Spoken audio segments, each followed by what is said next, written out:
Is this the end of globalization, or this is just a hiccup? Einar. Neither. It's going to be the beginning of a new world order, and people need to adjust to it, a new normal. The old globalization is dead, the new one will arise, and it'll be probably much more regional. You're saying it from an American perspective? I'm saying this from a realistic perspective. All right. I mean, it's not going to be one nation. This is a multipolar world. Are you as realistic as Einar, Mr. Heribert?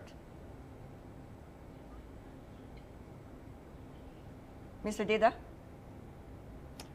No, I don't think that this is the end of globalization, but it is a very useful development. I think people are asking themselves what are the benefits of both European integration and of globalization. And policymakers have to answer that question.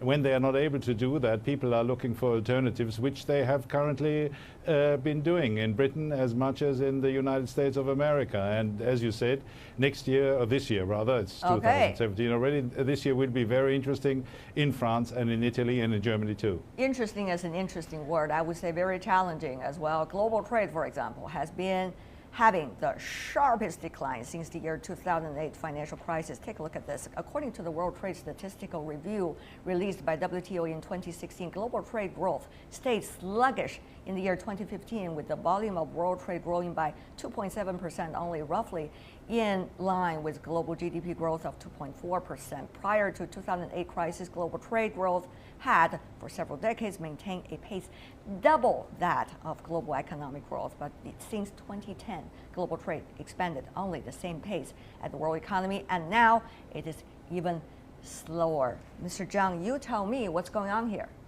Yeah. Now, world trade is facing with uncertainties, especially after Trump election. I'm afraid that world trade will be fluctuated. Sometimes its growth rate higher than GDP growth rate Why in is the that? world. You know that actually trade has its circle, as well as economic has its circle. So in a certain period, sometimes trade growth rate higher than GDP growth rate. I understand that, but Yeah. the question is, what is really behind this circle? Yeah. For developing economies, actually, they are more relying on domestic consumption instead of export. But for developing economies, more relying on export. Nowadays, actually, world economy is not so good. So that means demand shrinking. But U.S. economy US growing better than anybody else at this point. Even the stock market doing very well, even after Mr. Trump become the president-elect. What is going on here? Yeah, it's not growing as fast as China or India or a number of Wow. other places. No, look, let's go into those World Trade, World Bank figures that you were talking about. What underlies that is that the developed countries grew at 65 to 70% over the last 15 years, while the rest of the world, on average 125%. And this is what you're seeing. This is the technology revolution that is accompanying. I was former chairman of the Wisconsin International Trade Council. Every year we saw more manufacturing output, but fewer and fewer jobs within manufacturing. This is the trend of the future. U.S. is likely to lead with Mr. Trump in the office, No. deglobalization? Why No, not? Because quite frankly, the U.S. has $2 trillion in exports, and without those exports, you will see massive unemployment throughout. You'll see inflation if they tap on tariffs. Just think what would happen Okay. Well, we'll see who is the elephant in the room. Mr. Dieter, some say the Europe is really the elephant in the room. You've got already Brexit. You have got referendum in Italy. You have also got a lot of right-wing elections going on in many capitals, including Germany, where you are, sir. So is this really going to be the very beginning of the deglobalization of 2017? Be responsible for a big, big word. Mr. Dieter.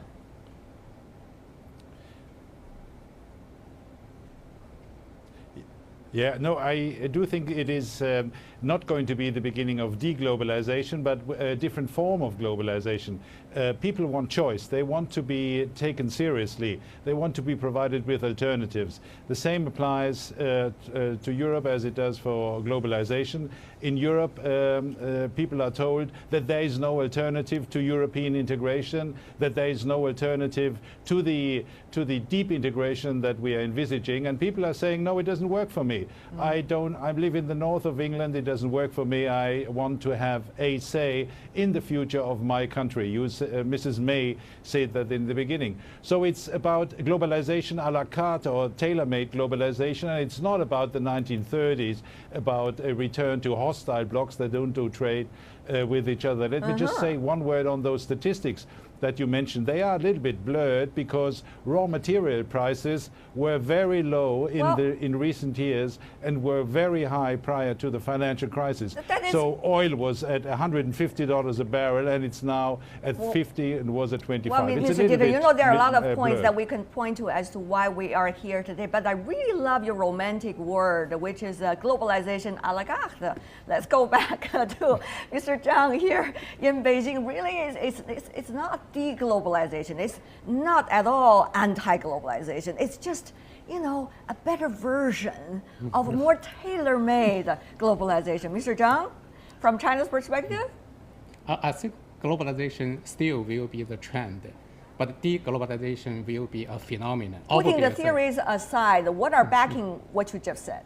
Actually, from Chinese side, I think that we will promote, both trade and investment liberalization and facilitation. Meanwhile, for most of economies in the world, they will do like this because today, actually, due to technology advancement, due to telecommunication advancement, actually we already belong into a same family. Well, it's better said, as you have just did, sir, but it could only be used as a slogan. When it comes to real stuff, technological advances have now cost jobs rather than creating jobs. Mr. Tangen, who is the elephant in the room? Well, you wanted me to say Trump? Oh, no, not at all. It's up to you as to what to say. No, the elephant in the room is exactly what you talked about. It's the technological revolution. This is threatening to displace as many people as the Industrial Revolution did in the early parts of the last century. And this is what people are not doing. You do not have... He's talking about being half pregnant. There's no such thing as deglobalization a la carte. It is, things are moving forward. If you want productivity, you have to go with the consequences. Well, we want to, for now, thank our German guest, Heribert Dieter, for joining us and creating this beautiful phrase, globalization a la carte, even though you have some different opinions coming from the other panelists. Thank you for joining us, sir. And we want Mr. Tangen and Mr. Zhang to stay with us.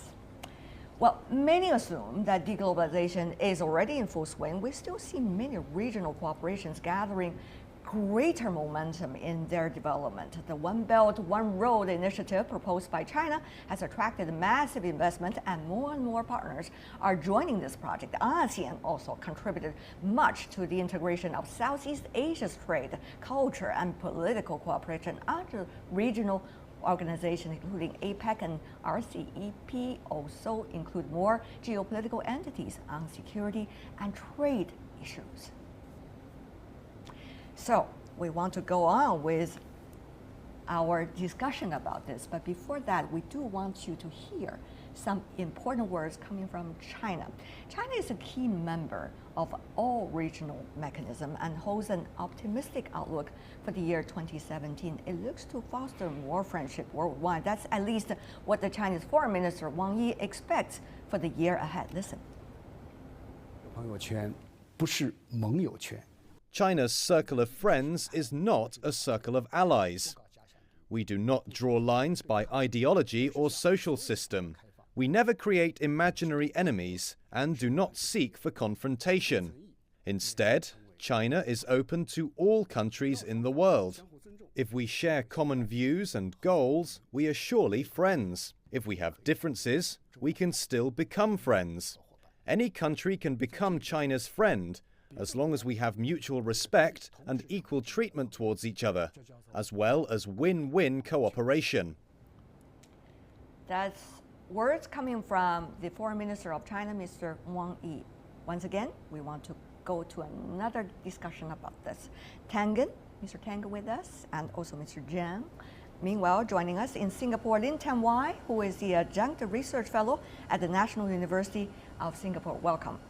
So, we talk about deglobalization. You have different views, gentlemen, obviously, as to which stage are we at it, or really is it going to be the trend? But there's at least regionalization. Question is whether, Mr. Lim, since you are coming and joining us anew, regionalization is going to take a much more important position this year than what we have always believed, globalization. Mr. Lim. I think in last year, we have seen some pushback factors against globalization.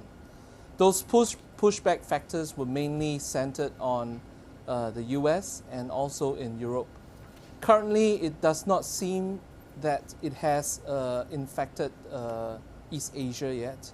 And many countries in East Asia are still very much in favor of free trade, of regionalism, as you have mentioned. And even in the aspect of the TPP, as your program has mentioned, President Trump is also has intent to sign bilateral agreements with some Pacific countries. And on top of these bilateral agreements, we have the RCEP, which many countries in the Asia Pacific, in East Asia, have expressed strong interest in joining. On top of that, we have in Southeast Asia the maritime components of the One Belt, One Road. Okay. So I think very much in progress, regionalization is still going on. Well, Mr. Lim, you have created either a pyramid for us, which is quite stable, or an acrobatic movement for us on top of every layer of the mechanism. Mr. Tangen, which one you think that we are talking about here? Well, WTO, if you define it by the negotiations, the Doha round has been dead for 15 years. So we don't see any things. In terms of regionalization, TPP, TTIP, both dead in the water, at least under Trump. But they will be replaced with something else. And it will be a regional approach. I have no doubt about that. But in terms of where this is going, right now, the bright spot and the advantage goes to China if it could press it. It's the China view is we're stable, we're predictable, we're doing exactly what we said all along, and we're going to continue to do that. Versus Trump, you have no idea. Well, China, of course, is determined, as we have demonstrated earlier in our background. Yet, it is impacted by everybody else. If geopolitics becomes the mainstream of 2017, what can trade do? Secondly, political transition in the office is going to be tough for China, even though China is having a smooth year in terms of what China wants to do with the rest of the world. Mr. Zhang? Yeah, actually, political factors as well as diplomatic factors will impact on progress of regional economic integration. Especially, if you look at some of important free trade agreements between China and the neighbor countries, actually you can see this type of phenomenon. But I think you are very diplomatic. Yeah. You were talking about some of the territorial disagreements over the year 2016, and also some of the possible conflicts in the region. We never know. So, is China ready for that? Yeah, I think that China's viewpoint is very clear. That is, we don't think regional economic cooperation is equal to economic integration. So that means that's why we have our, the Belt and Road Initiative. That means for those economies who are willing to negotiate bilateral or multilateral free trade agreements, you are welcome. So that's why China is promoting RCEP, China, Israel, China, Maldives, this type of free trade agreements. On the other hand, we realize that some of countries they are not willing to support this type of free trade agreement or integration. So that means we just promote 5 types of connectivities, promote cooperation. I see. It's just basically China is saying we want to do trade without ideology. The U.S. has always put ideology as an equal component of trade. Well, Mr. Lim, so whether it is real integration economically or just a simple version of economic cooperation, which stage ASEAN is at when we talk about ASEAN +1, +3, and even +6 now, which stage really is it? I think it depends on the compromises that the countries in the region will make with each other. The AEC, or ASEAN Economic Community, came into being at the end of 2015, and it is going to be a long-term project. And so now we have several layers of regionalization going on. It can be bilateral, it can be regional, and it can be multilateral. So it remains to be seen if the traditional features of Asian regionalism will still go on. Features like separation of politics from economics, features like the spaghetti bowl effect, where you have the fast movers moving ahead forward, and then the slow ones catching up, and then intertwining them in both bilateral, regional, as well as multilaterally.